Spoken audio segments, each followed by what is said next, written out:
दोस्तों, बांग्लादेश में छात्रों का विरोध प्रदर्शन हिंसा में तब्दील हो गया। ये इतना बढ़ गया कि इसकी आंच ने सियासत को हिलाकर रख दिया।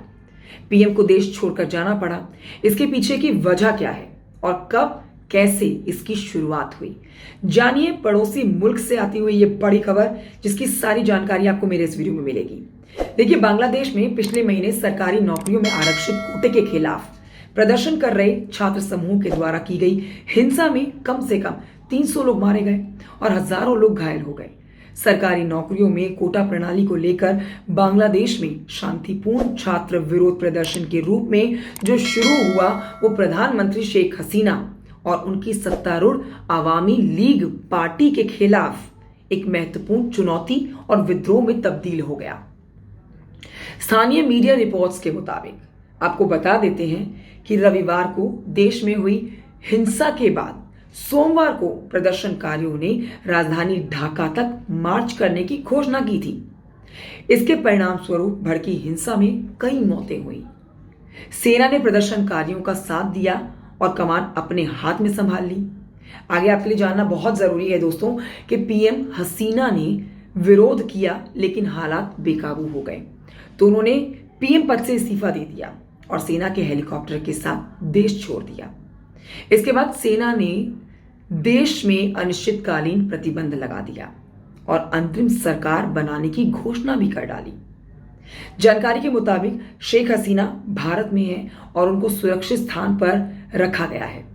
लेकिन आपके लिए जानना बहुत जरूरी है कि क्या बांग्लादेश में जो अशांति फैली है उसके पीछे पाकिस्तान है, आईएसआई है। देखिए, सोर्सेस का बताना है यहां पर कि पाकिस्तान की सेना और आईएसआई का उद्देश्य प्रधानमंत्री शेख हसीना की सरकार को अस्थिर करना और विरोध प्रदर्शन और हिंसा के माध्यम से विपक्षी बीएनपी को सत्ता में बहाल करना है। हालांकि शेख हसीना प्रशासन विपक्षी नेताओं की गतिविधियों पर कड़ी नजर रख रहा है। ये भी आप जान लीजिए कि बांग्लादेश की हसीना सरकार को कमजोर करने के लिए आईएसआई के प्रयास नए नहीं हैं। नौकरी में आरक्षण को लेकर छात्रों के विरोध से स्थिति एक व्यापक राजनीतिक आंदोलन में तब्दील हो गई, जिसमें विपक्षी दल के सदस्यों ने कथित तौर पर विरोध समूहों में घुसपैठ की और हिंसा को भड़काया। सोर्सेस का बताना है कि इसके अतिरिक्त स्थानीय सरकार मौजूदा संकट में पश्चिमी समर्थित गैर सरकारी संगठनों के भागीदारी की जांच कर रही है। अब आपके लिए यह जानना जरूरी है दोस्तों कि बांग्लादेश में बड़े पैमाने पर विरोध प्रदर्शन सिविल सेवा कोटा प्रणाली में सुधार की मांग को लेकर छात्र प्रदर्शन के रूप में शुरू हुआ था। छात्रों ने तर्क दिया कि भाई मौजूदा कोटा में प्रधानमंत्री शेख हसीना की सत्तारूढ़ पार्टी आवामी लीग के वफादारों को गलत तरीके से लाभ पहुंचाया गया है। छात्रों का विरोध तब बढ़ गया जब प्रदर्शनकारियों ने सरकार के प्रति व्यापक असंतोष व्यक्त किया, जिस पर उन्होंने निरंकुश प्रथाओं और असंतोष को दबाने का भी आरोप लगाया। स्कूल्स में और विश्वविद्यालयों को बंद करने सहित सरकार की प्रतिक्रिया अशांति को कम करने में विफल साबित हुई, जिसके परिणाम आप देख सकते हैं क्या इस समय बांग्लादेश में हो रहा है।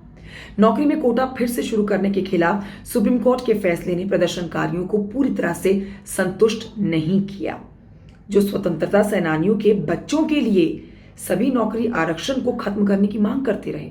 स्थिति तब और बिगड़ गई जब पूर्व सेना प्रमुख जनरल इकबाल करीम मोइया ने विरोध प्रदर्शन से निपटने के सरकार के तरीके की आलोचना की और सेना की वापसी का आह्वान किया।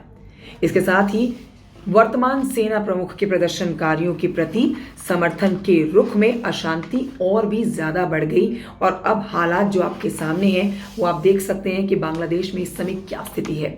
शेख हसीना भारत में है, भारत में संरक्षण उन्होंने ले रखा है और जो जानकारी मिल रही है उसके मुताबिक ये कि वो ब्रिटेन और फिलिस्तीन के भी संपर्क में है, जहां पर वो संरक्षण लेने की बात कर रही हैं। कमेंट करके बताइएगा। ये छोटे से वीडियो में आपको मैंने बांग्लादेश की संपूर्ण खबर जो बताई है कैसी लगी आपको। Thank you so much for watching. इस तरह की जानकारी मैं आप तक पहुंचाती रहूंगी। नमस्कार, मेरा नाम कंचन डोगरा नेगी है। वीडियो अच्छा लगा तो लाइक कर सकते हैं, चैनल को आप सब्सक्राइब भी कर सकते हैं। जय हिंद।